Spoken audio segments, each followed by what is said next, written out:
Say right now, Mike. Let's go. Right now. Yes, sir. Right now. Hey, right now. That's what's back. No times or jokes. Got it. 5, 4, 3. And we live, folks. Go. Ready? Cool. Let's start. Let's go. Record. What's up, y'all? Let's go. We're back. Today's podcast is a very special podcast. As y'all know, this podcast is sponsored by Lenderblock Corporation. This is the Lenderblock podcast. We get on here every single weekend, every Saturday at 12:30 p.m. Eastern Time to bring you live content. Today, we're actually filming in a bit in advance. We're doing a day vlog today, all day today. We're in New York City. We're walking down Manhattan, getting some work done. We walk. You're gonna, definitely walk. You're going to see all the footage from that in the day vlog. But guys, I just want y'all to know that we're very happy to be with y'all today. We love coming on. We love communicating with you guys, expressing ourselves with you guys, becoming more accessible to you guys. So we just love that y'all tune in. Make sure you subscribe on all platforms. YouTube, subscribe. Twitch, subscribe. On Instagram and Facebook, make sure you follow and like. And just stay engaged with us, guys. We're going to be doing a lot of cool stuff, and you don't want to miss any of it. Quick overview. What is Lenderblock Corporation? Lenderblock Corporation is a software development firm that creates 2 apps. We manage 2 applications. The first app is the Blender platform. The Blender platform is going to allow you to create your own credit line as a borrower, choosing your own interest rate, minimum monthly payment. You'll put up a bit of collateral in the beginning, which will be equal to your credit line, your credit line's credit limit, and that credit line will be put on a dashboard where other members can choose to lend to your credit line if they deem your credit line to be profitable, credible, and of course you have enough lender engagement from other lenders. So it's a very cool platform in which you can lend and borrow peer-to-peer using blockchain smart contracts, completely eliminating middle parties. And the biggest mission that we have to accomplish is to basically eliminate the dependence that human beings have in society, regular middle-class people have upon large, over-leveraged financial institutions. We believe that you should be able to bank with other people in your community rather than having to go through an over-leveraged financial institution, which can impose, we would call them lucrative fees and fines like overdraft fees, low utilization fees if you're not spending a certain amount of money or not performing a number of transactions per month, as well as just the fact that the bank is using your money to lend and borrow on their own terms and not giving you back commissions of what they've earned. So your money, when you put it in the bank and you're having it build an interest or whatever, you're getting 1.5% from maybe the best savings account. They're making many times over your returns on your investment of your money, your savings. They're reinvesting that money actively. And if you wanted to withdraw all of your money right now, let's say every person wanted to withdraw all of their balance from Bank of America, we wouldn't be able to do that because that money is not liquid. That money is in their accounts or in foreign accounts or foreign investments. It's not liquidated or in a liquid form for you to actually receive your withdrawal. It's ethically unfair. And I'm trying to open up the opportunity for all people to lend and borrow the way that banks do. That way we can basically create an independent societal economy independent of over-leveraged financial institutions. I'm being a bit redundant here, but the purpose is just to reiterate what that main mission is. It's independent social economy, independent, once again, of over-leveraged financial institutions. Yeah? You guys need to tap in on YouTube. If you are new to Lenderblock Corporation, make sure you subscribe right now. Do not wait. Do not wait. YouTube is our biggest thing. We want to be at 1,000, 2,000, 5,000 subscribers this year. First of all, let me introduce everyone that's here right now. We got Kevin Liles right here. Right here. What? Man, turn up, man.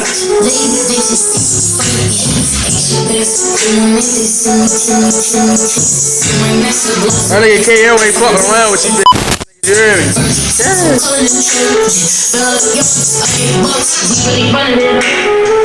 Let me hear some shit. Yeah.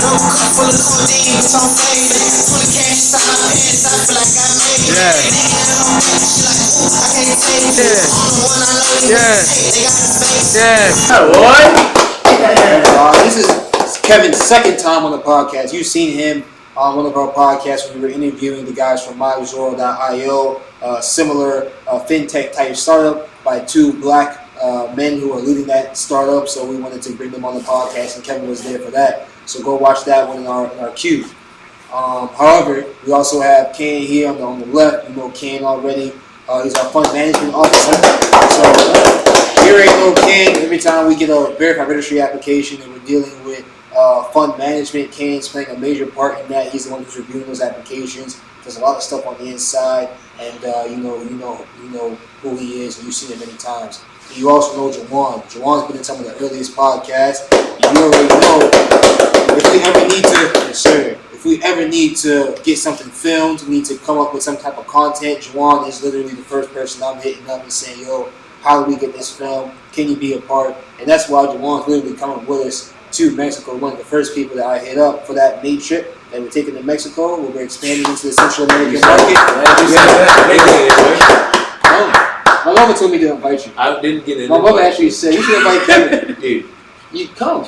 I just thought you'd be busy. What is it? We're going to Mexico in May. We're doing the trip. We already booked the Airbnb and tickets for the three of us so far. Oh, shit. Look, the day for you that you know the Espanol? What is it? We need a Spanish speaking person. Yeah. What is it? What are we doing? It's May 3rd to the 8th. We're flying Spirit. Cheap. We're flying Spirit. Yeah, come on. No, we're flying Spirit. First class. First class. PJ. We got a PJ coming back. We do have a PJ. So we're Spirit just carrying our luggage. We're going down to the business marketing. We're doing business marketing down there. The whole purpose is like we're going to expand and learn more about the culture in Mexico because we want to expand in Central America. So we want to go down and show a strong effort to understand what the culture needs. Where do you have your cultural centers that dictate lending and borrowing? Do you guys do any type of community savings? Do you guys do like... Where do you stay? We're going to be at an Airbnb in Cancun, but we're going to be driving the local communities that are not so gentrified. Rent a car? Yeah, we're going to rent a car, everything. So it's going to be So what I have to get, a flight? It's a flight. It's a flight. I'm going to go out like that. It's going to be very fun. We have an Airbnb that can hold 8 people. Beautiful Airbnb. Big learning experience. Yeah. Definitely. I'll pick up a little bit of Spanish. I mean, Oh, thanks for that. Have we Mike. ever been? Send me I've the never been to links and Mexico. stuff to my phone. Yeah, You ever been to Mexico? I haven't been to Mexico yet. You've been south. I've been You've been Jamaica. Yeah, I've been near. Yeah, nowhere there. Yeah. Yeah, no, yeah, it's not related, but it's not that far. It's nice. Nice. Alright, so now, but we just bought the tickets last week and bought the Airbnb. We bought the tickets 3 weeks ago. Bought the Airbnb last week. So we're just booking little things week by week, and by the time the actual trip comes, it's all going to be. Send me the dates. Bet, I will. What's the final dates again? We're going May 3rd through the 8th, but we're going to be creating content the whole time. So you guys just tune in, tap in. What I expect for real, we're gonna have a lot of content. Then again, we got the pieces there where we can put the content out live. Exactly. You know what I'm saying? So you guys can be a part of this experience just as much as we're gonna be. Exactly. One of those. What's the little cup they put the mango and the lotus and stuff they put on top of it? You trying to get further out there? We'll get content of that too. You know what I'm talking about? We We in the street. They cut the mango up right there for you in person. Put it on sticks. Put the little stuff. You see this on Instagram or something? TikTok. Right. That's just Typical tropical tourist. Yeah. Typical tropical tourist. What sounds delicious? Spend money. That's it. Hey, it is what it is. Yeah, We're gonna have a good time out there. Muy bien. I can't wait. I cannot wait. This is the Lenderblock podcast. Yeah, like I said though, guys, CC. like really though, like now you know Kevin gonna be in the trip too, and we're trying to get a good group of people down there just to have some fun. Like I said, the whole point of this trip is to go down there, expose ourselves to the culture in Mexico, so that we understand where we need to go to engage with people who are interested in doing social learning and borrowing. Very important. We need to go to churches, after school programs, recreational centers. We need to go to arbitration centers. We need to go to where, like, how do we connect with people? How are people in Central America pulling money together to help one another? And I know it's already cultural practice in Central America by the name of tanda or juntas or hui or panderos in Brazil. I know a couple of Brazilian people who told me, yeah, we do that down in Brazil, and we call it panderos. I also heard of some Central American countries calling it juntas, tanda. Cuchubales was another one I heard, so I don't know where that was from, but I think it's in Central America somewhere. We need to learn these things, and ideally, we're putting out effort here so you guys can understand our intention, and then hopefully you guys can understand that we're here to help you. We're here to help you lend and borrow. Here we want to see as many people conducting finance with each other, and we want to eliminate the bank from it completely. So you already know the goal. The apps are already in Spanish. You can always flip from English to Spanish in both of our apps. And what are those apps? I didn't even tell you. So the Blender platform, you already know you can lend and borrow peer-to-peer. The partner platform, Didn't get into that. The partner platform allows you to do something very similar. The partner platform allows you to create what we call a partnership, which is a rotational interest-free fund saving pool where you can contribute a fixed amount on a cyclical basis. Let's say every month you're contributing $100, and also every month one member in your group has a turn to withdraw the sum of the pool.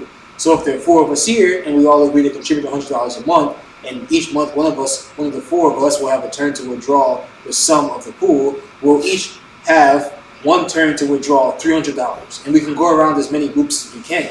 When it's your turn to withdraw, you of course don't have to contribute for yourself, but like I said, we'll all have one turn to withdraw $300 every 4 months. And we'll go around a big loop like that if we were contributing $100 a month per person and flip and switching turns to withdraw every month.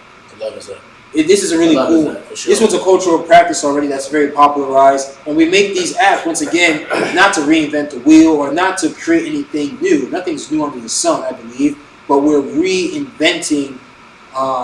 We're modernizing the practice. We're putting digitization behind it, blockchain smart contracts behind it, digital receipts and recording, PDF contracts, we're virtual payments.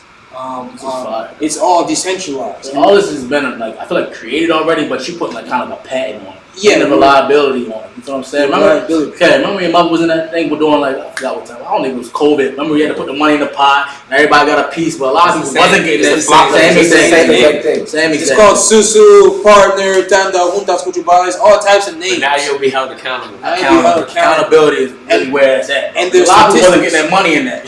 And I was one of them. I lost like $3 years, $200 of that, bro. Okay, like, yeah, we all got our money. My mom, my sister got our money. I got mine. I said, yeah, I'm next. Yeah, 2 weeks come around. That's the difficulty. That's the difficulty. She may not doing it no more. Yeah. She may. What about me? Hey, you gotta recruit people. And that's the thing. If you fail to contribute on the partner platform for one person's contribution, we automatically will deduct from your next withdrawal turn to repay the person who you failed to contribute for. Right. So if I fail to contribute on your turn to withdraw, when it's my turn to withdraw next, I'll have $100 less to withdraw for actually contributing $100 each month, because that'll go to you automatically. Taking out your pot. Yeah, I owe you this. Now you get broken even again, and everything's even, right? So that's the principle there.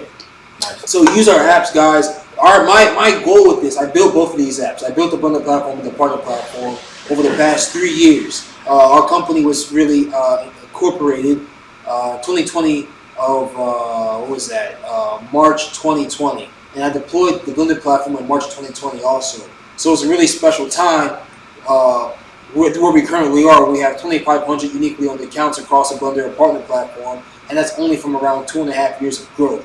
So it's organic, and that's what I'm most proud of. I'm most proud of the fact that, yeah, we haven't had any external funding. Would have expedited our growth a bit. It would have grown more quickly. However, I'm proud of the fact that we are able to boast that organically we were able to make people believe in what we're doing without millions of dollars in our pockets. And we'll only grow from here. Sure. It's really exciting stuff. And also, guys, tune into that Mexico trip. We're going to keep telling you about that every single weekend. I just want to reiterate that one more time. We will be going to Mexico. But we need a countdown. We do need a countdown. Mexico countdown. How far are we out right now? How far are we out? Actually, let me see. That'd be fine. How y'all doing though? We had a busy day. Yeah. You shot a music video just now. Really. Y'all see all that in the data in the vlog for sure. Even the 2-hour escapade we went on for an SD card. Baddest thing in the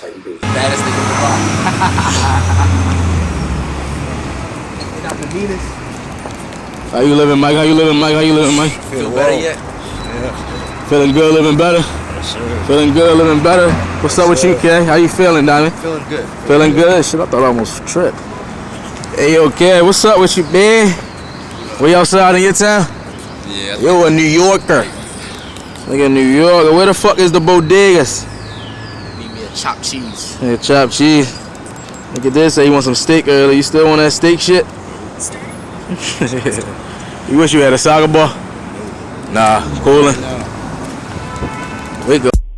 This is the Lenderblock Podcast. 75 days. 75 days till we go to Mexico, guys. So we're gonna have some live content. Yep. Moving forward, also want to let y'all know Lenderblock free collateral disbursements. We are giving out free collateral to borrowers who are requesting free collateral for their credit lines to have increased credit limits free of charge. The reason why we're doing this is because we want people to use their credit lines as much as possible. We want to increase our transactional volume in our credit lines. Therefore, we want you to have a higher credit limit. We're doing this for members of our Blender platform app who submit the verified registry application form. This is a form that you can access by going to the settings tab in the far right, upper far right. The 3 horizontal bars will get you to the settings tab. You click on the uppermost tab, becoming Blender verified, and then click get the VR application form. That will email that form, PDF format, to your email, your registered Blender email, and then from there, fill it out, save it, email it back to us following the instructions on that portal. And you will be roped in to our system at that moment. You have the app, you submit the form, and then from there, we'll be giving out collateral disbursements over the coming year, or over this year, the current year. So we got the grant funding. It's a great deal because this is pro bono work. Yeah. It took me a while. Yeah, it took a while. This is the first sort. This is the first bit of external funding. It's a big thing. Listen up, for sure. Yeah, it's the first bit of external funding that we've ever had. So this is being used directly to help you guys. So, contribute, stay tuned with us because everything we're doing is selflessly to help you. We want you to be able to lend and borrow as much as possible. And of course, that's our goal, to make our platform as ubiquitous and successful as possible. We want everyone and this in a way could build your credit. Can build your credit. It's going to build your credit on the platform. You're going to have usable capital. Basically, we're giving you a secured credit card that you can borrow against as many times as you want. So imagine you have poor credit and you can't obtain a real credit card. So now we're giving you a secured credit card, but we're also saying on top of a secured credit card, we're telling you we'll secure it for you. Right. So you don't have to put down your own money. That's what we're doing for you through doing this. So does everybody get approved? Everyone gets approved. We're not turning people down. Just fill out the form. Everybody gets approved. This is the Lenderblock podcast. Ken, you know this better than most people. We don't have external investors right now. We're building this company completely solo. And we've done a very good job at using every single dollar effectively to make the most of what we have and make sure you guys benefit from what we have. And internally, with funds, we've learned to be extremely efficient with money that we do have. And it's made us a stronger company. So I can't complain about the fact that we've had no external funding, but we're ready for it. It's made us stronger not having it, but at this point, we can expand so quickly by having external funding. And I'm making a call to all potential investors that we are looking to start an initial seed round to obtain a seed round value of $750,000 to $1.5 million. We're looking to raise in an initial seed round. This can be accepted from many different investors. We'll be accepting investments as small as $10,000, and we're looking to evaluate our company at around $10 million off the bat. That would mean that for a $10,000 investment, what would you be doing? To get to $10 million, you would be getting a 0.1%. If I'm not mistaken, 0.1% multiplied by 1,000 is 100%. So pretty sure, this is all at the top of the dome right now because we talk about this stuff all the time, but the numbers always change. We want to see what people evaluate our company to be. What do you believe in us to be?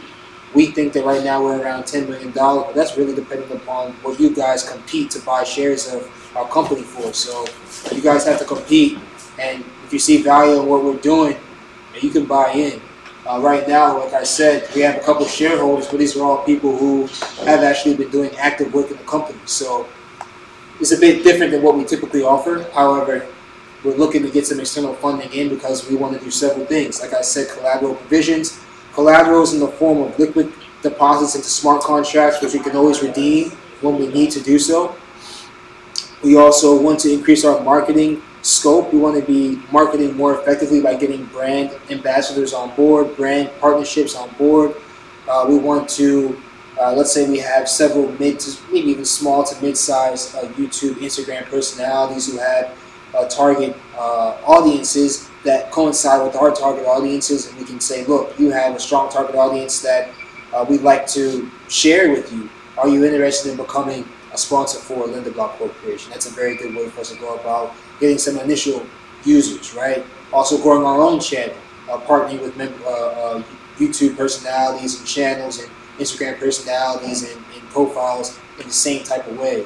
We also need to get some partnerships with organizations such as schools, like Morgan State University, where I graduated. I always wanted to go to Morgan State University and say, look, I would like to give out a free credit line to every single student here who has an officially registered EIN or an officially registered small business, right? These are things that we can do, but in order to do it, we need to have the funds to do it. The collateral disbursements, the marketing deals, these are all things that are either redeemable in terms of investments, which are cash redeemable. We're not spending the cash, we're simply reallocating it into a different area from which we can recall it. Or we're doing something which will directly result in larger user acquisition or increase transactional volume. So none of the things that we are spending the money on is a waste. It's all going to feed right back into the main system. And because we're so efficient with our funding, we're running this company off of pretty much the budget of 2 to 3 people in their mid-20s. It's pretty clear that we can grow this company exponentially with even $500,000. It's extremely cheap to run this. We're using proof of stake blockchain, AWS, online cloud computing services, and I build all the software. So we're not dealing with some situation in which we have no control over our product. No, we can literally make our product whatever we need it to be to serve you the best that we can. So investors are making a call to you. Once again, we're accepting investments as low as $10,000. We value a $10,000 investment at around, we probably saying $10,000 we'd probably be willing to give you no more than a tenth of a percent, and that would evaluate a company right around the $10 million mark that we actually see fit. However, we can always be undercutting ourselves, or we're probably underestimating our value because we're pretty modest and we know that, yeah, we have a long way to go. However, guys, you don't get to invest in a company like ours early stage often. So I tell you, take advantage of the opportunity and buy shares in the company. If you have 10K, I would strongly suggest taking it seriously and cashing in. Remember that we're dealing with fintech, decentralized lending and borrowing. These types of financial applications can bring in easily double-digit millions. I suggest that you take it very seriously what we're offering. Yeah. This is the Lenderblock podcast. So investors, definitely, if you have any questions, I really suggest you email our fund management officer right here, Kane Chambers. His email is kchambers, KCHAMBERS @lenderblock.io. Send him an email, send me an email, mlewis, MLEWIS @lenderblock.io, and we can easily route you to figuring out whether or not it's a good decision for you to we do lending on our apps, but whether it's a good idea for you to invest, whether or not your sites and goals align with our sites and goals, and we can kind of narrow it down from there and get a conversation going. But we're open to it, guys, and we're making a public call through the means which we have, which is YouTube, Instagram, shorts, content, and by the time you know it, we'll be a content giant as well. So just keep growing with us. Speaking of content, speaking of being a giant, I want you guys to pay attention to the logo behind me, the 300 logo behind me. We're at the 300. Address the elephant in the room. Yeah, where are you? What is are the we? 300? What is that? It's a little different setting for everybody, ain't it? Come on now. We're at the 300 office. We're trying to make it more interesting for y'all. Yes. You feel me? Yes. We're never really in the same location as y'all. Never. Yeah, we're really always somewhere else. Sometimes we're in the library. We're always changing the background. This is the Lenderblock podcast. Might say some bing bong. Most likely you will. Come on, let us know in the comments you guys want to see stuff like that. Maybe even a TikTok. You never know. Give us some ideas for real. Okay. But like I said, guys, money that we want to use from investors, we're probably going to use it for several things. I was going off the dome, having it written down just so I can be a bit more concise with it. Collateral provision for our borrowers to increase their credit limits, free of out-of-pocket costs. Market expansion to Central and South American markets. Notable brand ambassadors and sponsorship deals. Marketing campaigns to broadcast the opportunities available for borrowers and lenders to both participate with one another. Partnerships with specialty borrowing demographics such as university students, like I mentioned, small business owners, let's say ethical enrichment groups like religious organizations, hub groups, community centers, etc. These are all hubs through which we can provide these lending and borrowing services free of charge. And as long as we can get people involved, that's a win for us, it's a win for them. We just want engagement on our platform to prove its efficacy and its basically its effectiveness in people's lives. If you can benefit from the platform and you can show that, that's going to help us to prove that to more people. We want to kind of create a whole economy here within these apps, and it's completely possible. We can create our own economy. Most definitely. We can create our own, most definitely. our own economy. Yeah, it can really. Imagine you have your own economy, your own lending and borrowing system that doesn't have to go through the bank. It's beautiful. Imagine you can invest in an individual. Yeah, you can invest in an individual. I feel like we need to buy in ourselves more. You know what I'm saying? Buy into the people. For real. Yeah. The way we're doing things now is not really being productive in a way. You feel me? We need a switch up. And I'm glad you even brought this app, this whole concept to the table, bro. Yeah. You give people an option to not go through the regular way. You know what I'm saying? Let's say someone down the road needs a repair to their house. Right. Help them out. Lend them money. You lend your neighbor money to do a home improvement. Right. I feel like now in society is a lot of money.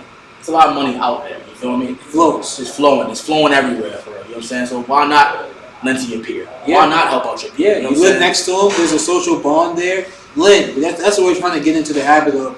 It is taking away the feeling of, oh, I have to go to the financial No, institution. you can go to your next door neighbor. Your next door neighbor. Literally.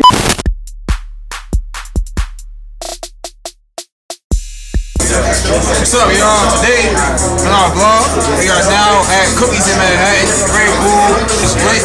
You see over here, popular artist Jay Drip from New York.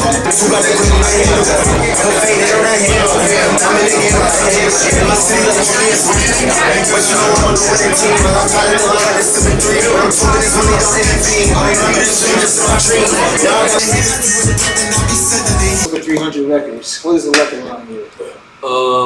It's great, man. It's, you know, I've lived in Maryland damn near my whole life, so when I came up here, it was like a big eye-opening experience just being in Manhattan, being in New York, and then also just being up here every day and seeing how operations work at a label. You know what I mean? So, you know, you watch things from afar for so long, and you kind of assume how things go, and you don't really understand, and you think things happen like this or like that. But then when you really get to hang out here and be here every day, you really see, you know, how much it takes to bring a certain artist, or what certain avenues or what different departments you need, and what kind of people you need, and what kind of, you know what I mean? So it's like, it's a learning experience, and it's been like super eye-opening just living in New York, living in Manhattan. There's something going on every day. There's some events, some person, some dinner, some party, some studio session. It's a lot going on. So it's like, you know, you just gotta have your goal, whatever your goal is, you gotta stick to your goal and kind of just ride, because everybody else got all the other stuff, and if you don't, you know, have your own goal, you'll kind of get caught up in other people's mess, and then you be looking at like, damn, where's my goal? Like, what am I striving for? But of course, you can still fuck with other people, but you still gotta like, you know, be on track with what you want to do, because you can get caught up in so much shit out here. So. Yeah. Would you say it's easy to be like distracted in New York, like you said? Yes, Yeah. 100%. What's your typical week schedule like? I'm in the office like four or 5 days out the week, and then after the office, it's really never just go home. It's really, you know, got to meet with this person, or meet with this producer, then meet with this artist, go to this release party, go to this studio session, go to this dinner, and really, I really try not to burn out myself, because the opportunities are like every day, but you also have to understand. I have to understand that I didn't move up here to like or be in the house, you know what I mean, or just like, you know, be to myself, or like be like, no, I moved up here to network, moved up here to work, to grow, to build. So you know what I'm saying, you gotta. It's really about balance up here, bro. Like before I first moved up here, like a family member told me, like, yo, like, don't be beefing with nobody. Like, the city too small to beef. Don't be messing with no girls that you ain't supposed to be messing with. It's like, people told me a lot of stuff that, you know, I just try every day when I wake up. Yo, this is New York City. This city has so much history. This city got artists. Like, even when I'm up here, like, one of the biggest things too is like, this city really got history. So like, when I be talking to people that's from here and we talk about music and stuff, like, their favorite rapper or their rap thing is like Yo Big L and Rakim. Like these are all New York artists, but like to us, we don't know nothing about Rakim. Like who is Rakim? It's not even our generation. Who is Rakim? I can't tell you. But like anybody in New York knows Rakim, and if you speak down on Rakim, like they're gonna go crazy because it's such a history here with Rakim. You got Lil Kim, you got Jay-Z, you got all of Biggie, you got so many names. You got Big Daddy Kane. You got all these rappers that were like really historic, but they never really made it to the super mainstream. But like here, there's such like delicate. Like you cannot talk. You cannot talk down on any artist that came out of New York, anything that came out of New York, because it has such history to it. So it's like I really just learning that this city got a lot of history, and you know where I'm from, it's not too much history in terms of like entertainment or music. So it's like we get attached to the artists that are from here. We get attached to the movements that are from in Cali, or the movements that are Miami, movements in Atlanta. But the people that were born here get attached to the stuff that was happening here in the 90s and the 2000s. It's like it's just a whole different thing. Like For sure. New York, people's energy, you know, people just the energy, bro. It's like it's a whole different thing living up here. But it's good though. I fuck with it. Definitely. Can you cuss on it? Yeah, do your thing. I fuck with it. Not too much. So who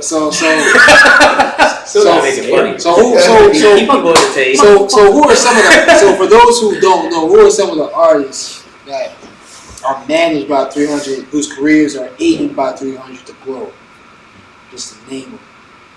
A lot. I'll say so. 300 started in 2014. The first act they signed was Fetty Wap. Really? Yep. I didn't know that. Fetty Wap, a bad first artist. So I gotta say Fetty Wap is the artist that are probably they said out there they would never leave. They would never have he would always be a 300 artist because he really grew the company like from 2014, 2015. From some of his That's like our freshman year in college. Yes. No, freshman year high school. High school? 2014. Yeah, 2014, 2015. not my freshman year. With my sophomore year of high school. Y'all like junior year. Yeah. But no, right around that time for me. So it started with Fetty Wap, and then we had a lot of artists between that. But then the next one was probably like Thug, then Megan, then Thug going on a whole other group of and then Gunna. No, Trey is just management on not 300. Oh, but Gunna, you got Young Thug, and then you got a lot of just rising acts like around that circle. Shot Glizzy, you got T Grizzly. You got definitely a good roster. For sure. Definitely a good roster. You got some female artists that we working with, and a lot of new signees that we working with.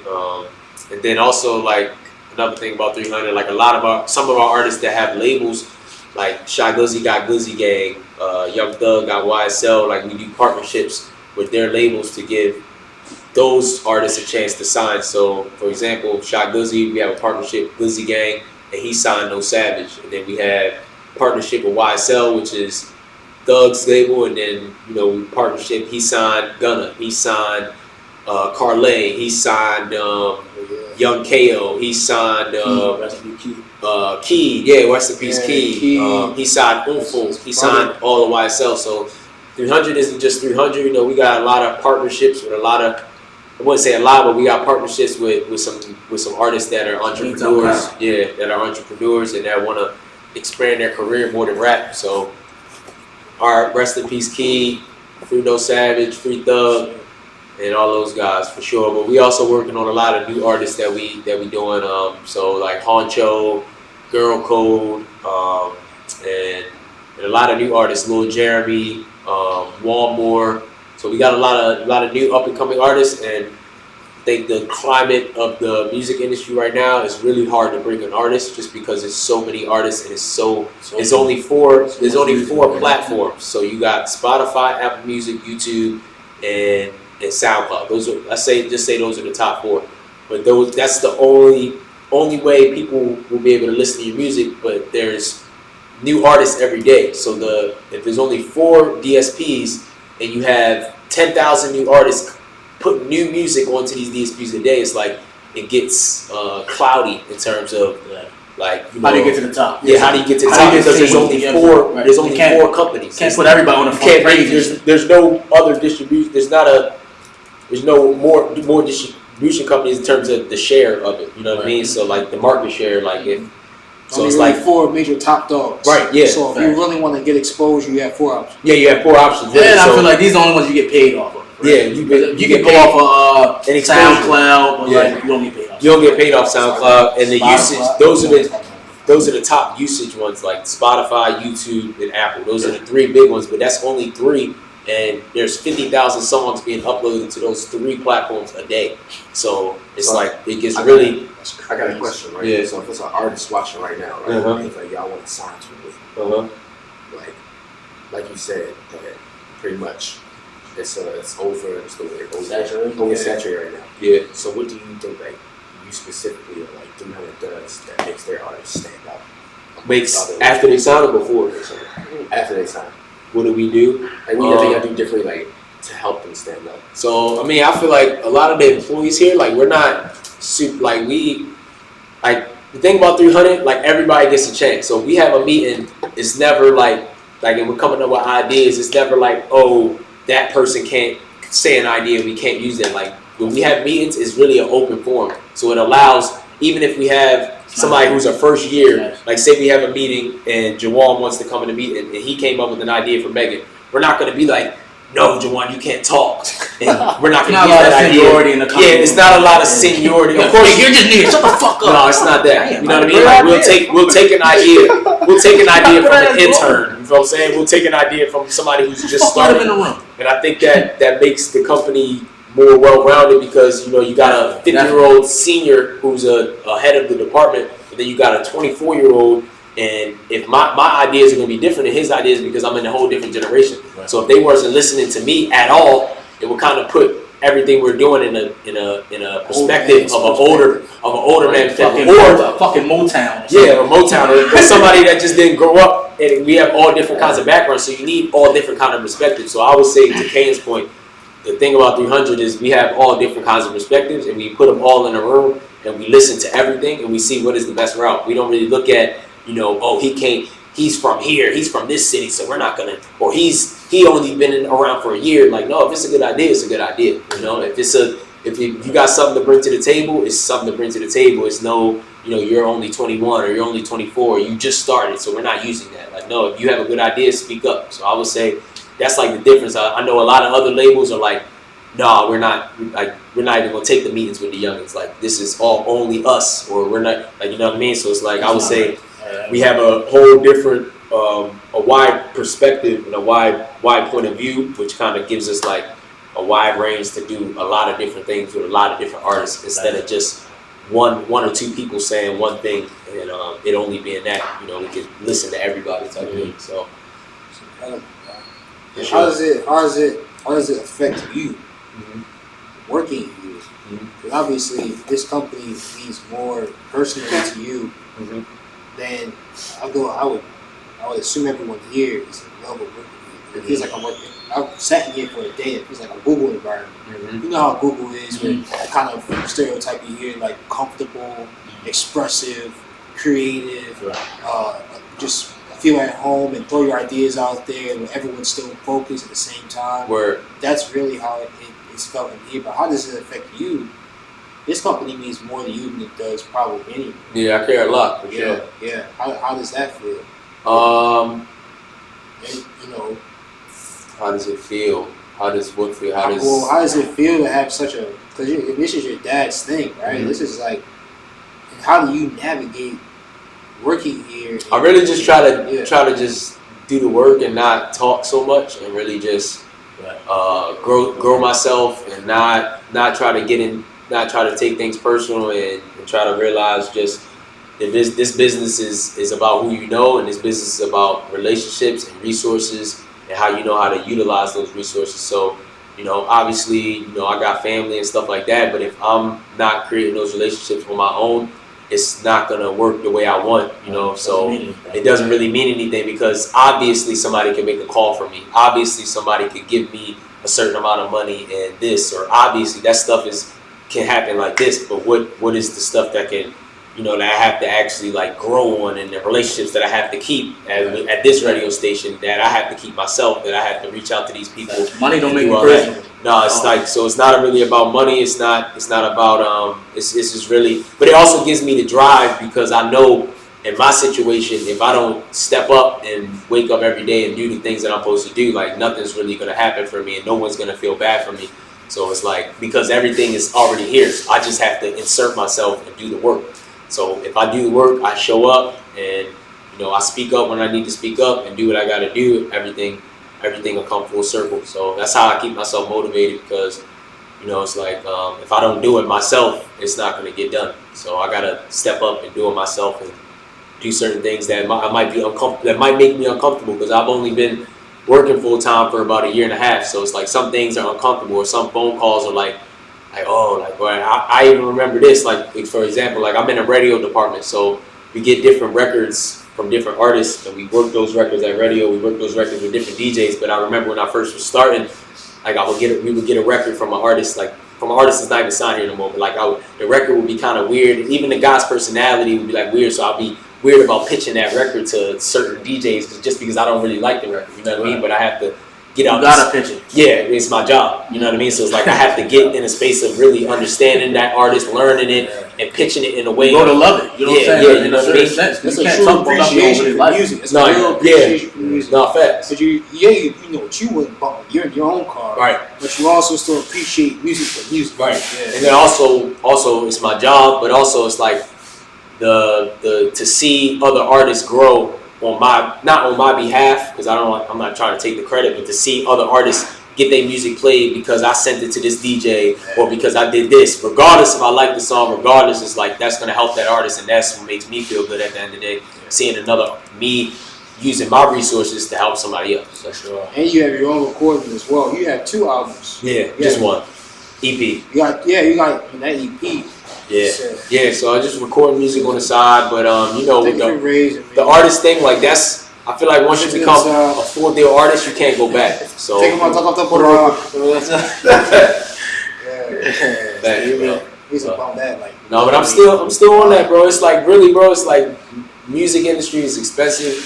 Having like doing it the right way is really expensive. So I'm not the type of person that's gonna go broke just because I'm trying to do something. Like I'm still gotta like, you know, survive out here and make sure. Okay. You know what I mean? So if I could just dump all my money and just say fuck it and just see if it worked, I would. But I don't really feel comfortable doing that because at the end of the day, like, it's not like I don't have to do that, you know. So it's like take your time, take my time, build my connections, and then also with being an artist, like I feel like that's once I become a full-time artist, there's no going back. So it's like I'm gonna take my job right now. I'm gonna learn, stack my money, invest, build my relationship, do what I gotta do before I really make that decision and say like, you know, I'm a full-time artist. I don't have to report to nobody. I don't have to do none of that. So it's like it's steps to that, and I ain't want to come out just like that. And from family members that are in the industry, like they'll tell me like, yo, you can't just be an artist. You can't just be good at rapping. You can't just be. All the greats aren't just good at rapping. Jay-Z is a businessman. He signed Rihanna. He signed Kanye. He signed all these people like Kanye. Kanye's not just a rapper. He's a producer. He's a fashion guy. Who else? Rihanna. These aren't just artists. Signed J. Cole they're too. like J. Cole. Yeah, he signed J. Cole to Rock Nation. You know what I mean? So it's like you can't just be an artist. You can't like and even people like Drake. Like there was a time when he was an actor. There's times when he's doing other things that are showing that, yo, I'm not just a rapper. I can do this. I can do this. I can do this. For sure. I can do this. So it's like I gotta show people that I'm not just I have more value than just getting on the mic. So that's what this whole thing is, and me, you know, on the peak. It's like I gotta show people that it's not just about the music. Like I can do other things and stuff like that. It's speaking to somebody. You're about to eavesdrop on this conversation. Y'all. Hey,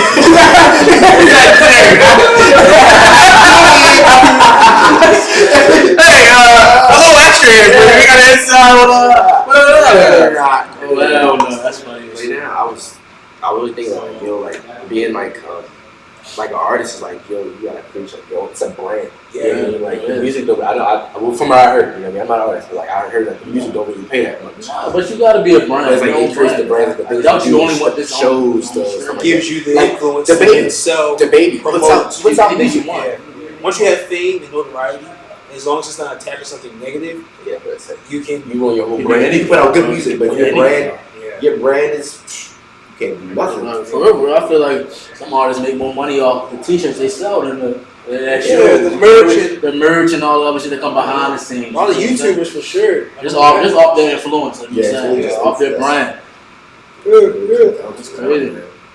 But it goes to show with his story, what I find interesting is like he's still, it seems as though as an artist he's getting it out the mud, and this is him. This is his. You know what I'm saying? Like he's getting out the mud. He's still and he owns this. It's respect. It's respect. It is respect. The thing that you we gotta respect commend him about on that. Kevin is like a person could easily be the biggest asshole and have Biggest dick, bro. I've said this for years. Yeah, I've he said could this for easily- years, bro. he But could you see the easily- kind of character he shows. Who was that in high school that was like, yo, like I don't gotta work hard. I don't gotta work hard to go to college, but like I know. I think it was the boy. Oh, we'll say that. We'll say that. But you know what I'm talking about. He's like, yeah, like I don't gotta go to college for. I'm just gonna take over my dad's company and I'm gonna be good. Knowing that he didn't really have to work hard. I mean, but what he'll run into is realizing that if he continues that mindset, he'll be underprepared for what he intends to do. Definitely, I don't think So so. Not you gotta as respected for somebody that actually put the work in. Yeah. Listen. Thing is, it's exactly what Kev said. Is like you can't just be given something and not have performed the work to deserve it. Because at some point, you'll realize that you come up short. You don't have everything required to do what you intend to do. So life is going to force you to stamp yourself. It's going to force you to gain stripes. You can't. It's just how it works. People who are in a position are in the position because they gain their stripes. My trick. Wait, John. Did Mike used to rap? Oh, he did with him dabble. He did with him dabble in music. Basically, nobody songs were bad. Who said it was bad? Nobody said bad. Niggas did say my music was bad. No, I didn't say that. Niggas did. Bro, I feel as though you were early. If anything. I sounded. Let me get on the camera and say this. I sounded just like Kid. Rest in peace. I don't even mean to say that, Kid. His picture's right there. I think you sounded more like Razana. Whoever, but like, you kind of sounded like Old Dirty Bastard. I know what you mean. You know what I'm saying? The flow, you know what I mean? But like, he was trying to alter his voice and shit like that. Kind of what Sean did. That was my biggest influence. Yeah, that type of niggas trying to change the sound. You don't got to be traditional, just straight 4 bars and you out of there. You know what I mean? But like, feel me? He slurring, he changed how he talk. Kev used to bring me in the studio. I mean, you was there one time. I mean, like one time, a lot of times. You don't remember that shit. I remember it. Oh, you want me to play it? No, I don't. Your hands is heavy in sweatpants. I got the dog. I'm blah blah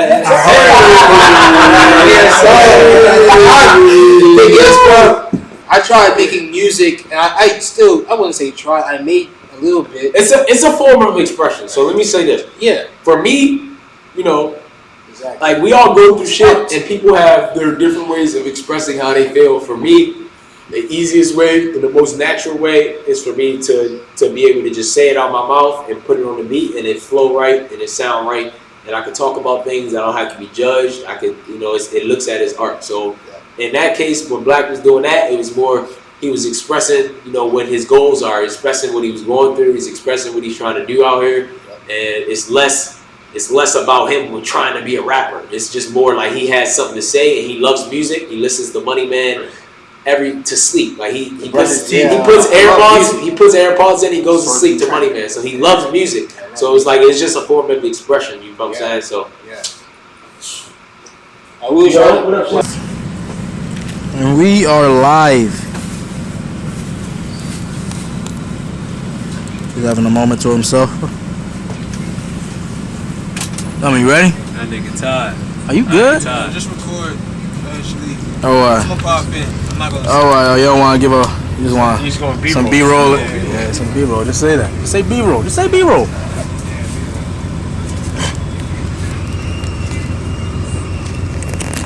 Man, I can check in real quick. Listen, it's been a long day. Tired. Go home, shower up, charge our phones for sure. Pop back up for sure. Charge our phones. Been an eventful day. Boy, Walk 2 miles. Did a music video. Did a podcast. Went to Cookies. Did a damn meet and greet. wait till tonight. Stay tuned. Stay tuned. Listen, it will be a wild one, I think. Oh yeah, and Ken walked out with a Bel Air bottle somehow, some way. So probably said about 10 words the whole event. We was there. Hold on, let me see. Talk to me nice.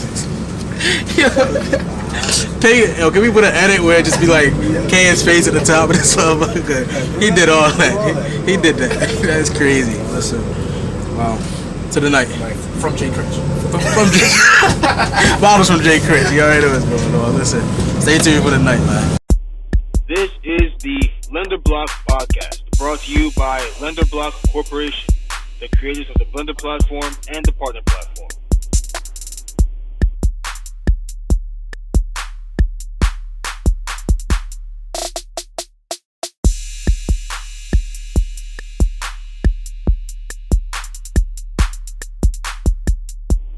This is the Lenderblock podcast.